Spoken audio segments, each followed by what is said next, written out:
మానవ మేధస్సుకి సంబంధం లేదు. మానవుడి మేధోశక్తి అక్షరం పుట్టకముందే పుట్టింది. సుదీర్ఘ జీవ పరిణామ క్రమంలో అవసరాలు ఎన్నో అద్భుతమైన ప్రయోగాలకు ఆవిష్కరణ చేశాయి. అటువంటిదే ఈ తాటి చెట్ల పడవ.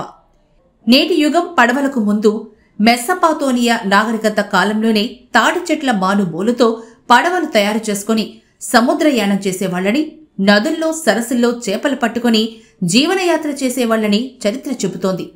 మన దేశంలోనే కాదు, ప్రపంచం మొత్తం మీద పడవల చరిత్రలో మొదటి పడవ తాటి చెట్టు మానుబోలు నుంచి తయారు చేసింది. అయితే నేటికి కూడా అలాంటి తాటి చెట్లు మానుతో తయారు చేసిన పడవల్ని మత్స్యకారులు వాడుతూ ఉండడం విశేషం.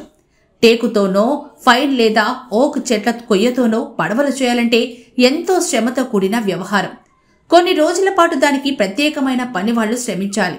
కానీ తాటి మానుబోలుతో చేసే పడవలు కార్మికులే స్వయంగా తయారు చేసుకుంటారు. దీనికి ఇతరుల సాయం గాని, పనిముట్ల సహకారం గాని అవసరం లేకుండా బోట్లు తయారు చేసుకుంటారు. దీంట్లోనే చేపల వేటకు వెళ్తారు. తాటి చెట్ల బోట్లు సముద్ర ప్రయాణానికి పెద్దగా అనుకూలంగా ఉండవు. అందువలనే ఈ బోట్లు నదుల్లో జీవన ప్రయాణంలో ముఖ్యమైన భాగంగా మారాయి. ఇలాంటి బోట్లేసుకొని మత్స్యకారులు వేటకెళ్తారు. అలాగా ఈ బోటు చరిత్ర మానవ పరిణామ క్రమంలో నాగరికత ప్రారంభ దశలో నాటివని చెప్పొచ్చు.